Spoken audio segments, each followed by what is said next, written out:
নমস্কার, দেখছেন কলকাতা টিভি। আপনাদের সঙ্গে রয়েছি আমি ঋষিকেশ। শুরু করছি নারদ নারদ। নিখোঁজ একাধিক বিজেপি বিধায়ক নিখোঁজ। সোশ্যাল মিডিয়ায় পোস্ট তৃণমূল ছাত্র পরিষদ নেতার। পাল্টা সরব হয়েছেন বিজেপি বিধায়করা। রাজ্যে আসন্ন বিধানসভা নির্বাচনের আগে সোশ্যাল মিডিয়াকে হাতিয়ার করে যুযুধান তৃণমূল বিজেপি। আরামবাগ ও পুরসুরার বিজেপি বিধায়কদের এলাকায় দেখা যায় না। তৃণমূল নেতার সোশ্যাল মিডিয়ায় পোস্ট ঘিরে চলেছে রাজনৈতিক পারদ। দেখব একটি প্রতিবেদন, তারপর যাব আলোচনায়। পাখির চোখ 2026-এর রাজ্য বিধানসভা নির্বাচন। 2021-এর নির্বাচনে হারানো আসন ফেরাতে অভিনব কায়দায় তৎপর হয়েছে তৃণমূল কংগ্রেস। হুগলির একাধিক বিধানসভা কেন্দ্রের বিধায়কদের দেখা পান না এলাকার মানুষেরা। বিজেপি বিধায়করা কি নিখোঁজ হয়ে গেলেন? প্রশ্ন তুলে সোশ্যাল মিডিয়ায় পোস্ট তৃণমূল ছাত্র পরিষদ নেতার। গত বিধানসভা নির্বাচনে তৃণমূল বিপুল ভোটে জয়লাভ করলেও আরামবাগ, খানাকুল, পুরসুরা ও গোঘাটের আসন বিজেপির কাছে হারাতে হয়। তৃণমূল ঝড়েও হুগলি জেলার সাধারণ মানুষের ভোটে জয়লাভ করে বিজেপি প্রার্থীরা। বিধায়কদের এলাকায় দেখা যায় না বলে প্রশ্ন তুলেছে শাসক দল। পাশাপাশি বিধায়ক তহবিল থেকে কত টাকা মানুষের জন্য খরচ করা হয়েছে তার শ্বেতপত্র প্রকাশের দাবি জানানো হয়েছে তৃণমূলের তরফে। পুরসুরার বিধায়ককে বিশেষভাবে বলছি, পুরসুরার বিধায়ক বিমান ঘোষ মহাশয়কে তারপর থেকে একটা বড় এলাকায় দেখা যায়নি আর।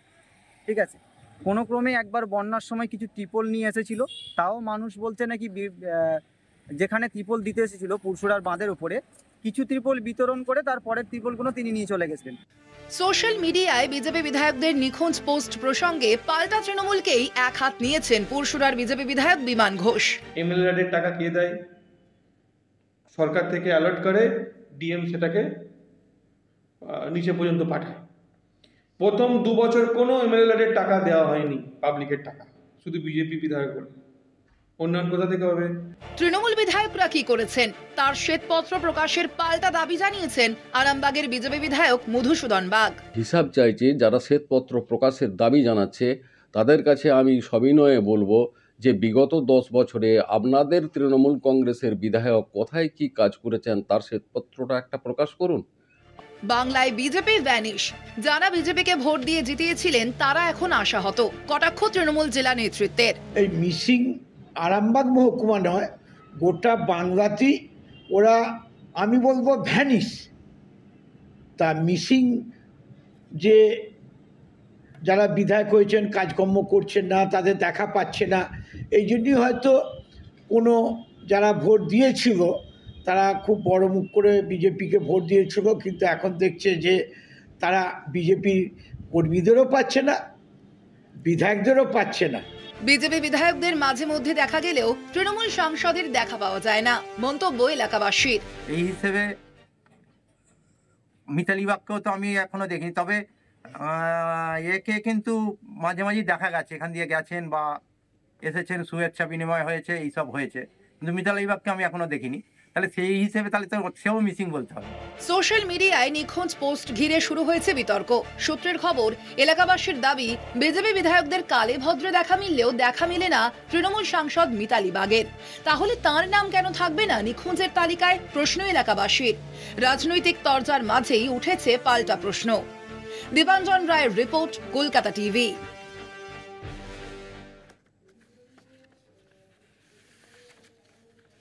যে বিষয় নিয়ে আমরা আলোচনা করব, আমাদের সঙ্গে রয়েছেন বিজেপির পক্ষ থেকে গুঞ্জন চক্রবর্তী, আপনাকে স্বাগত। রয়েছেন তৃণমূল কংগ্রেসের পক্ষ থেকে অর্ঘ্য কুশারি, আপনাকেও স্বাগত জানাবো আমাদের এই অনুষ্ঠানে। আমি গুঞ্জন আপনার কাছে আসবো। গুঞ্জন দা, যেটা জানতে চাইবো যে এই যে আপনাদের দলের বিধায়কদেরকে খুঁজে পাওয়া যাচ্ছে না, আরামবাগ এবং পুরসুরার বিজেপি বিধায়কদের, এমন একটি পোস্টার বা এমন ক্যাম্পেইন করছে তৃণমূল কংগ্রেস সোশ্যাল মিডিয়াতে। আমরা জানি যে বর্তমান সময়ে রাজনৈতিক যে লড়াই তা মাঠে ময়দানে যেমন রয়েছে, পাশাপাশি সোশ্যাল মিডিয়া একটা বড় জায়গা। সেখানে তৃণমূল কংগ্রেসের এই যে প্রচার, এই প্রচারকে আপনারা কিভাবে দেখছেন? কতটা জনমানুষে তার প্রভাব পড়তে পারে বলে মনে হয়? এবং সত্যি কি আপনার দলের বিধায়কদেরকে এলাকায় দেখা যাচ্ছে না, তাই কি তৃণমূল এই প্রচার করছে, সুযোগ পেয়ে যাচ্ছে? গুঞ্জন দা। দেখুন, প্রথমেই বলি, তৃণমূলের পায়ের নিচে মাটি সরে যাচ্ছে আস্তে আস্তে। তাই এই রকম সোশ্যাল মিডিয়া পোস্ট করছে, তৃণমূলে আরামবাগ থেকে শুরু করে পুরসুরা বলুন বা যাই বলুন, এখানকার যে বিধায়ক রয়েছেন মাননীয় বিমান ঘোষ মহাশয়, মাত্র কয়েক মাস আগে বন্যা গেছে ওখানে। প্রত্যেকটি মানুষ জানে কিভাবে বিজেপির বিধায়করা মানুষের সঙ্গে দাঁড়িয়েছে, মানুষের পাশে দাঁড়িয়েছে, বন্যা দুর্গতদের পাশে দাঁড়িয়েছে। আর যদি বলতে হয় তৃণমূলের যিনি সাংসদ আছেন আরামবাগের, তাকে কিন্তু এলাকার মানুষ খুঁজে পায় না। সুতরাং ওনাদের সোশ্যাল মিডিয়ায় ওনারাই পোস্ট করছেন, বোকার মতো পোস্ট করছেন, পায়ের নিচে মাটি নেই। আস্তে আস্তে মানুষ তৃণমূল থেকে সরে যাচ্ছে। আর আরামবাগের অবস্থাও আগামী বিধানসভা নির্বাচনে দেখুন কি অবস্থা হয়। এইসব সোশ্যাল মিডিয়া পোস্ট করে কোনো লাভ নেই। আমরাও ঝুড়ি ঝুড়ি সোশ্যাল মিডিয়া পোস্ট করতে পারি, তাতে লাভ কিছু হয় না। মানুষ বুঝে গেছে তৃণমূল কি জিনিস, অসহায় অবস্থায় মানুষের পাশে দাঁড়ায় না। এবং আপনার প্রত্যেকেই জানেন পুরসুরা থেকে শুরু করে আরামবাগের বিস্তীর্ণ অঞ্চল জলে ডুবে যায়। তার জন্য আমাদের বিধায়করাই সর্বপ্রথম এগিয়ে যায়। প্রতিটা সামাজিক অনুষ্ঠান থেকে শুরু করে প্রত্যেকের পাশে, সে তৃণমূল হোক, বিজেপি হোক, সিপিএম হোক, কংগ্রেস হোক, প্রত্যেকের পাশে দাঁড়ানোটাই কর্তব্য মনে করে আমাদের বিধায়করা। সুতরাং বিমান ঘোষ মহাশয়কে আমি খুব কাছ থেকে জানি। উনি অত্যন্ত একজন সজ্জন মানুষ এবং প্রত্যেকটি মানুষের বিপদের পাশে দাঁড়ানো উনি কর্তব্য মনে করেন, এবং এটাই বিজেপির নীতি, এটাই বিজেপির আদর্শ। বেশ, আমি অর্ঘদা আপনার কাছে আসবো। যে কথা গুঞ্জনদা বলছেন যে আপনাদের আরামবাগ থেকে আপনাদের পায়ের তলার মাটি সরে যাচ্ছে এবং উপায় না পেয়ে আপনারা এই ধরনের প্রচার করছেন, উল্টে আপনার দলের সাংসদকেই তো এলাকায় দেখা যায় না। দেখুন, রাজনীতি করার অধিকার সকলের রয়েছে। হ্যাঁ বলুন, শুনতে পাচ্ছি অর্ঘদা, শুনতে পাচ্ছি, বলুন।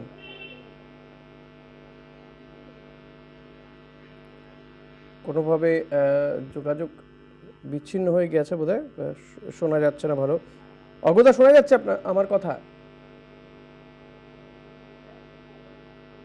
আমি গুঞ্জনদা আবারও আপনার কাছেই আসবো, যেহেতু উনি বলা শুরু করলেন, কিছুটা টেকনিক্যাল কিছু সমস্যা হচ্ছে, এটা হয় অনুষ্ঠানে মাঝে মধ্যেই হতে পারে। কিন্তু আপনি যেটা বলছেন, এই যে 2026-এর নির্বাচন তো সামনে, আপনি বলছেন যে তৃণমূল কংগ্রেসের পায়ের তলার মাটি সরে যাচ্ছে, সেটা তারা বুঝতে পারছেন। এই মাটি সরে যাওয়াটা আপনারা কি করে বুঝতে পারছেন? আপনারা কি মাটির কাছাকাছি আদৌ থাকতে পারছেন? কারণ সাংগঠনিকভাবে বিজেপির যা অবস্থা এই মুহূর্তে দাঁড়িয়ে,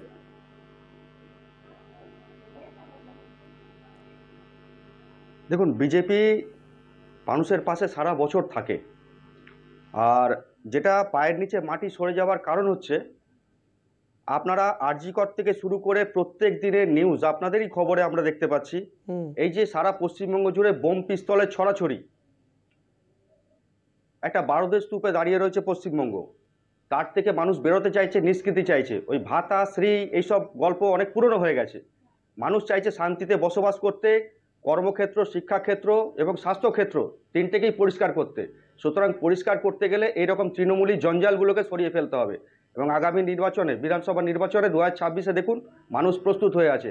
আর আরামবাগের যা কন্ডিশন, উনি বলতে চাইছিলেন কিন্তু বলতে পারেননি।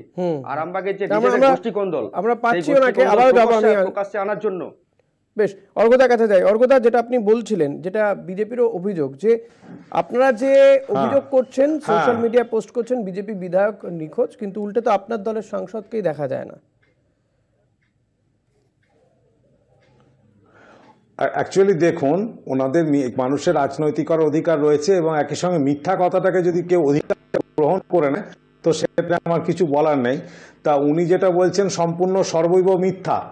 কারণ আজকে ওনাদের দলের শুধু আরামবাগ পুরসুরা নয়, বোঘাট এবং খানাকুলেরও, আরামবাগ টোটাল সাব ডিভিশনের যে 4খানা বিধায়ক রয়েছে, সম্পূর্ণই 4টি বিধায়ক জনগণ থেকে জনবিচ্যুত হয়ে গেছে। কেমন জনবিচ্যুত হয়ে গেছে, এবং তার নিদর্শন ভুরি ভুরি দেখতে পাওয়া যাচ্ছে। শুধু কেবলমাত্র দলীয় কর্মীদের, মানুষ আজকে বুঝতে পারছে যে এখানে ভারতীয় করেছে বা কি লস করেছে। সেখানে সাধারণ মানুষের যে সমস্ত প্রয়োজনীয় যে সমস্ত কাগজপত্র, যেগুলো মানে এমএলএকে দিয়ে সার্ভ করাতে হয়, সেগুলো করার জন্য বিধায়ককে সরাসরি সামনে পাচ্ছে না। তার জন্য এলাকার মানুষ এটাকে নিয়ে মিসিং পোস্টার করছে বা নানা রকম ফেসবুক বা বিভিন্ন রকম সোশ্যাল মিডিয়ায় পোস্ট করছে। এ বিষয়ে তৃণমূল কংগ্রেসের থেকে সামাজিক স্তরে সাধারণ মানুষ বেশিভাবে এটাকে রিয়াকশন করছে। আর এইটা দেখেই ভারতীয় জনতা পার্টি ভয় পেয়েছে। এটাই হচ্ছে বাস্তব জিনিস। কারণ দেখুন, ভারতীয় জনতা পার্টি তো কেবলমাত্র ভোট কেন্দ্রিক রাজনীতি করে, যেমন বসন্তকাল এলে কোকিল কুহু কুহু করে ডাকে, ঠিক আবার ভোট আসবে 2026-এ, দেখবেন ওনারা কুহু কুহু কোকিলের মতো আসবে এবং চ্যাটার্ড বিমান নিয়ে নামবেন এবং সাধারণ মানুষের ঘরে কংসপাত্রের ডাল, তুলাই কঞ্জি চালের ভাত, গোদা গোদা পোস্তর বড়া এবং শাক ঝাল অম্বল মিলিয়ে মিশিয়ে খেয়ে করে মানুষ মন জয় করবে। কিন্তু অ্যাকচুয়ালি ওনারা করেন ভোট কেন্দ্রিক রাজনীতি, মানুষের জন্য ওনারা এটা করছেন না। আর আজকে ওনারা সরকারকে রিয়্যাক্ট করছেন যে সরকারি প্রকল্প ওনাদের লজ্জা করে না? মমতা বন্দ্যোপাধ্যায়ের লক্ষ্মীর ভাণ্ডারকেই তো ওরা ট্রু কপি করে মধ্যপ্রদেশে প্রকল্প করেছে, রাজস্থানে করেছে লক্ষ্মীর ভাণ্ডারে। ওনাদের মানে আমি তো বারবার বলবো, ওনাদের যে বন্দ্যোপাধ্যায়ের প্রকল্পকে ওনারা এরকমভাবে রিয়্যাক্ট করতে পারতেন। আমি দায়িত্ব নিয়ে বলতে পারি, ভারতীয় জনতা পার্টির সাধারণ কর্মীরা এবং অন্যান্য। গুঞ্জনদা, যে কথা অর্কদা বলছেন যে আপনারা রাজ্য সরকারের বিভিন্ন প্রকল্প নিয়ে কথা বলছেন, কিন্তু দেখা যাচ্ছে এই রাজ্য সরকারের বেশ কিছু প্রকল্পেরই তো কপি পেস্ট হচ্ছে অন্যান্য রাজ্যে। লক্ষ্মী ভাণ্ডারের কথাই তিনি বললেন। দেখুন, প্রকল্প রাজ্য সরকার দিচ্ছে, সব ঠিক আছে, কেন্দ্র সরকারও প্রচুর প্রকল্প দেয়, সেগুলোকে এখানে চালু করতে দিচ্ছে না এই তৃণমূল সরকার। আর উনি যে এত কথা বলছেন, একটা নাম বলুন, একটা নাম বলুন, একটা নাম বলুন না, ঠিক জায়গায় থাকতো, একটা নাম বলুন না। আপনারা মণিপুরে রক্ত বম বারুদের যে কাহিনী করলেন, তারপর সেখানকার মুখ্যমন্ত্রীকে পদত্যাগ করিয়ে মুখ্যমন্ত্রী খুঁজে পাচ্ছেন না। আপনারা আগে নিজেদের যে জায়গাগুলো সামলান, আপনারা তারপর ইয়ে করবেন। আপনারা তো ব্যর্থ, আপনারা তো ব্যর্থ। আপনারা মণিপুর নিয়ে প্রধানমন্ত্রী একটা সেন্টেন্স রাখতে পেরেছে? আপনি মণিপুর নিয়ে প্রধানমন্ত্রী একটা কথা বলেছেন? হ্যাঁ, নিরাপত্তা কোন জায়গায় না না, আপনি আগে সবার আগে প্রশ্ন করুন। আপনার না না, আমরা যথেষ্ট আপনারা শুনুন, আপনারা যে অযোধ্যায় রামলালার আপনারা ভাতা দেখাচ্ছেন, সেই অযোধ্যাতে নারীকে ধর্ষণ করা হচ্ছে, রক্তাক্ত করা হচ্ছে, বিচার পাওয়া হচ্ছে না। আপনারা যে অযোধ্যায় রামরাজ্য করছেন, আপনারা সেখানে অর্কদা আবারও আসবো, অর্কদা আপনার কাছে আসবো, একটু বলতে দিন, গুঞ্জনদাকে বলতে দিন। অর্কদা প্লিজ, দখল করার জন্য আপনারা বসে আছেন। অর্কদা আসবো, আপনার কাছে আসবো। মানুষের জন্য বসে নেই, আপনারা নিজেদের জন্য বসে আছেন, নিজেদের গোছানোর জন্য বসে আছেন। গুঞ্জনদা, আমার স্পেসিফিক প্রশ্ন, আপনারা এই রাজ্য সরকারের প্রকল্পগুলো নিয়ে সমালোচনা করেন, একটা সময় এই অর্কদা প্লিজ, অর্কদা, একটা সময় এই লক্ষ্মী ভাণ্ডার নিয়ে আপনারা প্রচার করেছিলেন যে ভিক্ষার ডালি ঢালি এসব বলেছিলেন, কিন্তু দেখা যাচ্ছে এটা তো সত্যি যে এই লক্ষ্মী ভাণ্ডার প্রকল্প আপনারা বুঝতে পারছেন যেটা ভোট বাক্সে ডিভিডেন্ড দিচ্ছে অন্যান্য রাজ্যে, শুধু আপনারা নন, আমি বলছি কংগ্রেস যেখানে শাসন করছে তারাও সেখানে এটাকে অন্য নামে একটা প্রকল্প নিয়ে এসেছে। হতেই পারে সেই রাজ্যের যে নামটা সুইটেবল হবে সেটা করতেই পারে, কিন্তু এই প্রকল্প এবং এই ধাঁচটা তো আপনারাও কোথাও গিয়ে কপি করছেন, কপি পেস্ট হচ্ছে। তাহলে এ রাজ্যের প্রকল্প যে ডিভিডেন্ড দিচ্ছে সেটাকে বুঝতে পেরেই অন্য রাজ্যে কপি করছেন, অর্থাৎ কোথাও গিয়ে আপনারা এই জায়গাগুলোতেও তো পিছিয়ে পড়ছেন এই রাজ্যে। দেখুন, মহিলাদের যে ভাতা দেওয়া হচ্ছে আমরা তার বিরোধিতা করছি না, অনেক রাজ্যেই দেওয়া হয়, মহিলাদের সুরক্ষার ক্ষেত্রেও দেওয়া হয়, কিন্তু আমাদের প্রশ্ন হচ্ছে মহিলা সুরক্ষা এই রাজ্যে কোথায়? মহিলাদের সুরক্ষাটা এই রাজ্যে কোথায়? অন্যান্য রাজ্যে যেখানে মহিলাদের সুরক্ষার উপর সর্বাধিক জায়গা দেওয়া হয়, কেন্দ্রীয় সরকারের রিপোর্ট বলছে কিন্তু তার সাথে শুনুন, আপনারা নারী সুরক্ষার কথা বলছেন, সবার শুনতে পাচ্ছেন আমার কথা? যে অযোধ্যায় আপনারা পুরুষোত্তম রাম, হ্যাঁ বলুন না গুঞ্জনদা, কেন্দ্রীয় সরকারের রিপোর্ট বলছে সেফেস্ট সিটি হচ্ছে কলকাতা, শ্রীরামপুর বেস্ট থানার মধ্যে অন্যতম। তা তো আমরা আরজি করার ঘটনার পর থেকে দেখতেই পাচ্ছি। আর ভারতীয় জনতা পার্টির বিখ্যাত জায়গা হচ্ছে হাদরস, মহিলা সুরক্ষার তাহলে কেন্দ্রীয় সরকারের রিপোর্ট ভুল জমা দেওয়া হয়, সেই রিপোর্টে অর্ধেক ক্রিমিনাল অ্যাক্টিভিটিস পাঠানো হয় না কেন্দ্র সরকারকে। কেন্দ্রীয় সরকারের রিপোর্ট তাহলে ভুল। তাহলে ব্যর্থতা কার? তাহলে ব্যর্থতা আপনার, কেন্দ্রীয় সরকারের স্বরাষ্ট্রমন্ত্রী গুঞ্জনদা, অমিত শাহ। মানে তাহলে আপনি আশ্চর্যজনকভাবে এই এখানে জায়গাগুলোতে বসে আপনি ক্যামেরার শুনতে পাচ্ছেন না। সামনে যাই হোক, দাঁড়িয়ে অর্ধেক রিপোর্ট আপনারা পাঠান না, নারী নির্যাতনের অর্ধেক রিপোর্ট আপনারা গুঞ্জনদা, দিল্লিতে তাহলে করেন না। কেন্দ্রীয় সরকারের রিপোর্ট আপনারা ভুল। কোনো রিপোর্ট আজ পর্যন্ত পরিষ্কার করে পাঠাননি। না, আপনার দেশের স্বরাষ্ট্রমন্ত্রী অমিত শাহ, আপনার দেশের স্বরাষ্ট্রমন্ত্রী অমিত শাহ তার ব্যর্থতা আপনি এই মিডিয়াতে বসে প্রশ্ন তুলছেন তো? আপনি ভারতীয় জনতা পার্টির একজন কর্মী হিসাবে স্বরাষ্ট্রমন্ত্রী অমিত শাহের ব্যর্থতাকে আপনি প্রশ্ন চিহ্ন আপনি রাখছেন তো? আপনি ভুল এবং মিথ্যা জায়গায় প্রচার করছেন। আপনি কেন বলছেন? আপনি তো বলছেন স্বরাষ্ট্র দপ্তর ভুল তো না। আজকে আপনারা বলুন না, আপনারা তো রিপোর্টের কথা বলছেন, আপনারা প্রত্যেকটা জায়গায় ভুল ইনফরমেশন দিয়েছেন কেন্দ্র সরকারকে। না, কি রিপোর্ট? শুনুন আপনাকে একটা কথা বলি। মমতা বন্দ্যোপাধ্যায়ের পুলিশ আরজি করের ঘটনায় 24 ঘন্টার মধ্যে যে ব্যক্তিকে দোষী বলে চিহ্নিত করেছিল, সেখানে সিবিআই 90 দিন ঘুরে ঘুরে সেই ব্যক্তিকেই দোষী চিহ্নিত করেছে। আপনারা কি বুঝতে চাইছেন? আপনারা কি বলতে চাইছেন? তার আগে তো 5 দিন ধরে আপনারা পুরো প্রমাণই লোপাট করে দিলেন। সন্ধানের কথা বলছেন। সিবিআই আসার আগে তো পুরো প্রমাণটাই লোপাট করে দিলেন আপনারা। আজকে 14 ফেব্রুয়ারি সিবিআই বলছে কোনো প্রমাণ লোপাটের তথ্য নেই।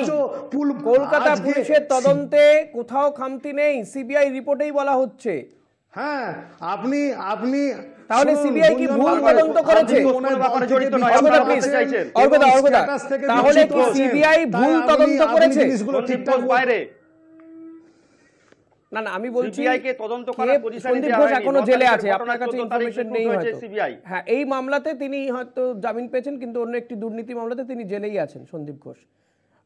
আমি বলছি সিবিআই কি তাহলে ভুল তদন্ত করেছে? সিবিআই তো আপনাদের দ্বারা নিয়ন্ত্রিত হয় না, আপনারা কেন সিবিআই দায় নেবেন? ভুল হলে ভুল বলতে অসুবিধাটা কোথায়?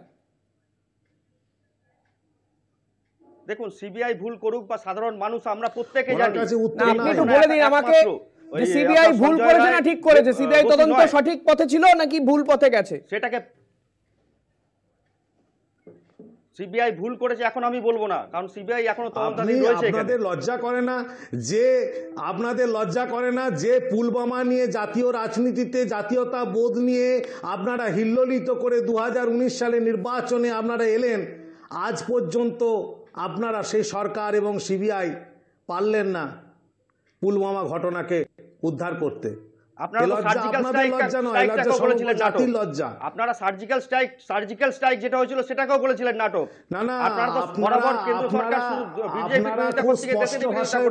এবং গুঞ্জনদা, আজকে আমরা যদিও জানি যে আজকের দিনেই এই পুলওয়ামাতে যে ঘটনা ঘটেছিল, যাতে বহু আমাদের দেশের সেনার মৃত্যুবরণ করতে হয়েছিল, হ্যাঁ, তো সেই ঘটনার আজও তদন্তের কিনারা হয়নি। তবুও আমি বলবো যে আজকে তো আমাদের এইটা বিষয় না, আমি যে বিষয় আমাদের নিয়ে আলোচনায় আসি প্লিজ।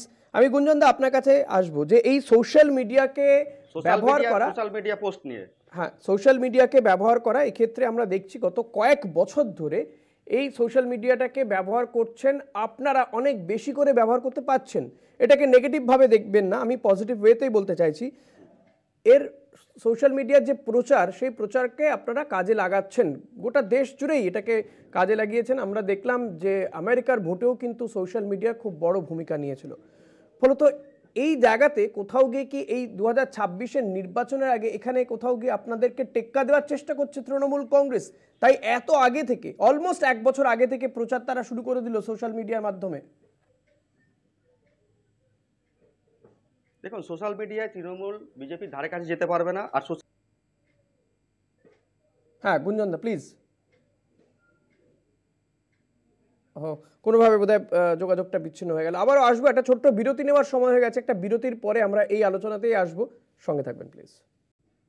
ফিরে এলাম বিরতির পর। বিরতিতে যাওয়ার আগে গুঞ্জনদার কাছে ছিলাম, তো আমি আবারও চলে যাব বিজেপি প্রতিনিধি গুঞ্জন চক্রবর্তীর কাছে। গুঞ্জনদা, যেটা আপনি বলছিলেন,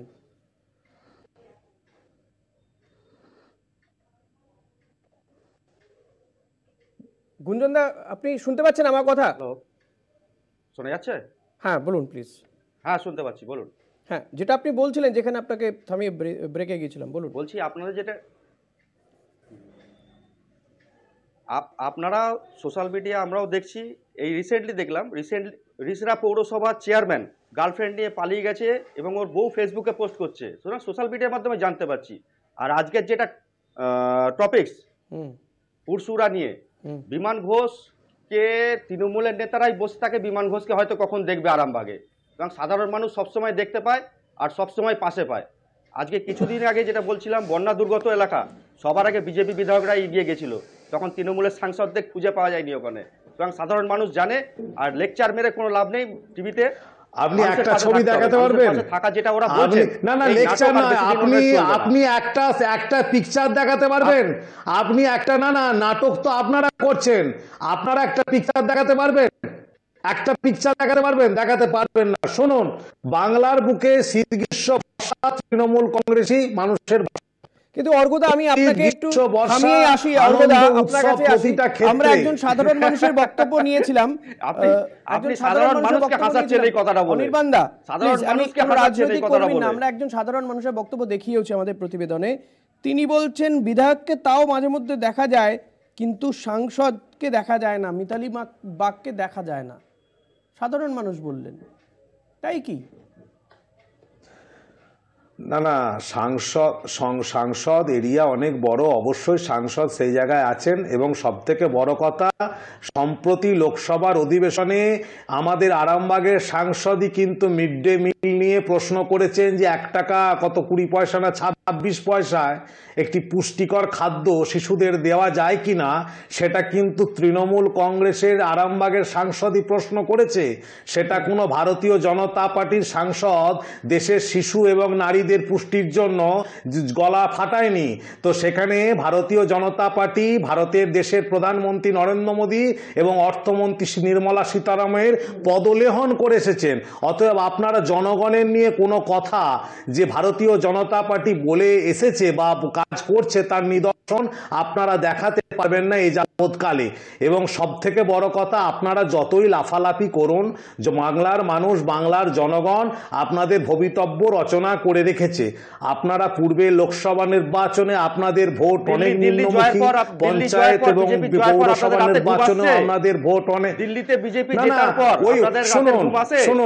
শুনুন, আপনারা দিল্লির জয়টা আপনাদের কাছে ভোকাল টনিক হতে পারে, ও কিন্তু আপনারা বাস্তবে তাই ইমপ্লিমেন্ট করতে পারবেন না, কারণ জনগণ থেকে আপনারা বিচ্যুত। শুনুন, তৃণমূল কংগ্রেস একবার 20 মিনিটের জন্য যদি দরজাটা খোলে, শুনুন, দরজাটা যদি খোলে, দিল্লির মানুষ অনেক কিছু 20 জন থেকে 25 জন বিধায়ক তৃণমূল কংগ্রেসে আসবার লাইনটা ফেলে দিয়েছে। গুঞ্জন বাবু, আপনার কাছে জানা নেই পশ্চিমবাংলার 20 থেকে 25 খানা বিধায়ক তৃণমূল কংগ্রেসে লাইন দিয়ে রয়েছে। শুধু একটি বা দরজা বা জানলা যদি খোলা হয়, আপনাদের ভারতীয় জনতা পার্টির পশ্চিমবাংলার যে বিধায়ক সংখ্যা রয়েছে ডিটোনেট করতে করতে তা অনেক নিচে নেমে যাবে। এটা আপনারা লক্ষ্য করে দেখেছেন। আপনাদের তো বাংলায় রক্তক্ষরণ চলছে। সেটাই চাইছেন, যাতে পশ্চিমবঙ্গে বিরোধী বিজেপি না থাকে, ওই জন্য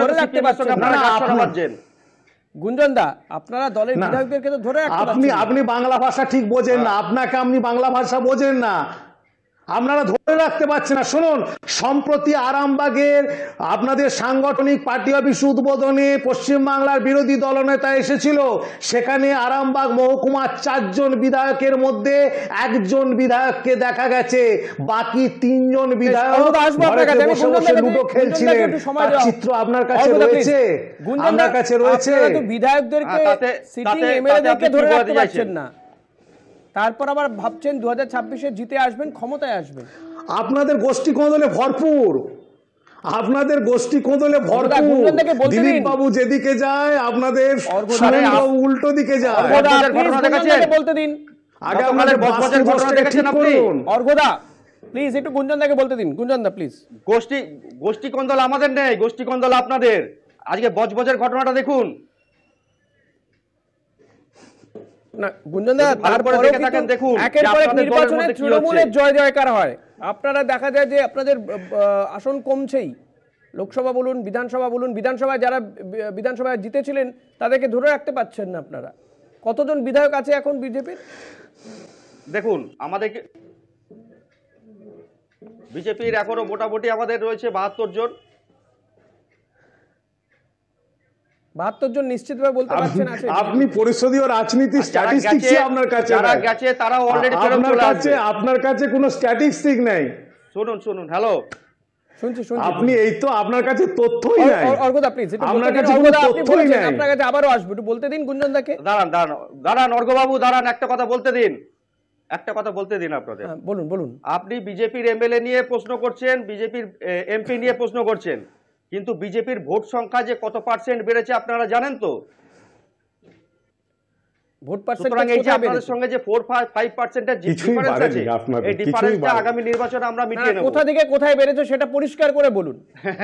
এগুলো আপনারা মন করে যা পাচ্ছেন বলে যাচ্ছেন। ভোট দিল্লি নির্বাচনে হারের পর আপনাদের রাতের ঘুম উড়ে গেছে, এটাই বাস্তব। গুঞ্জন দা, ভোট পার্সেন্টেজটা কোন নির্বাচনের পরিপ্রেক্ষিতে আপনারা যে পার্সেন্টেজ ভোটের উপর ডিপেন্ড করে ভোট করেন, বাংলায় একটা প্রবাদ আছে, আশায় বাঁধে চাষা। ভোট করে আপনারা জেতেন, আশায় বাঁধে চাষা।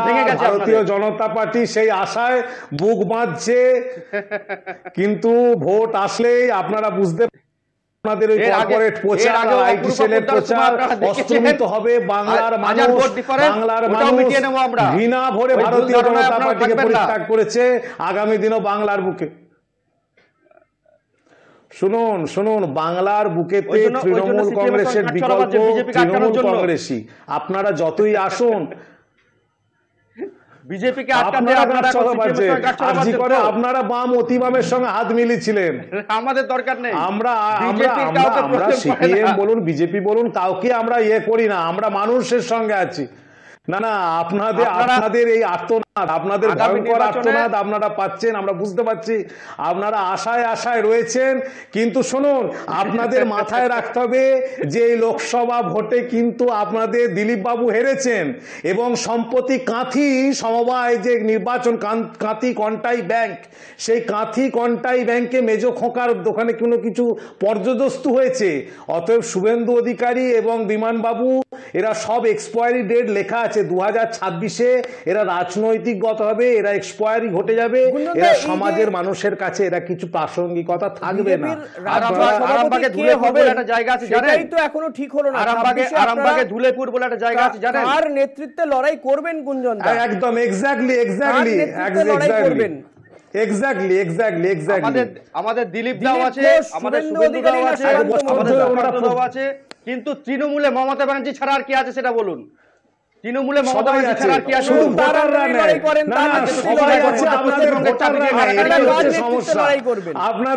আপনাদের সমস্যা একটা, আপনাদের দিলীপ দা আছে, আপনাদের সুকান্ত দা আছে, আপনাদের রামদা আছে, কিন্তু আপনাদের ভোটার আপনাদের থেকে ভোট দেয়নি, এটাই আমাদের দুঃখের বিষয়।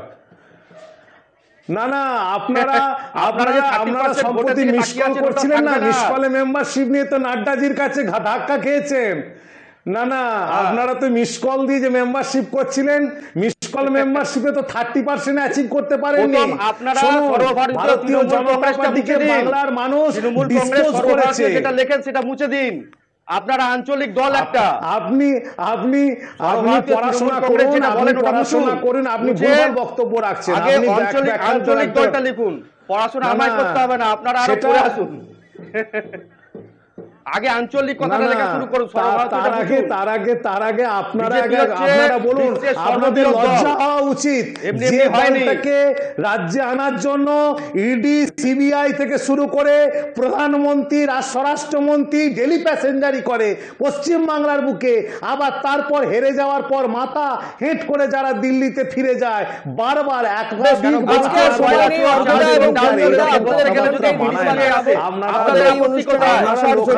আজকে আর সময় নেই। তবে নির্বাচন, যদিও বিধানসভা নির্বাচন 2026 সালে এখনো অনেকটা সময় বাকি রয়েছে, কিন্তু প্রায় 1 বছর আগে থেকেই কিন্তু রাজনৈতিক যে ময়দান এবং সোশ্যাল মিডিয়ায় যে রাজনৈতিক হাওয়া কিন্তু গরম হতে শুরু করেছে। এ রাজ্যের যে রাজনৈতিক পরিবেশ উত্তপ্ত হচ্ছে আস্তে আস্তে।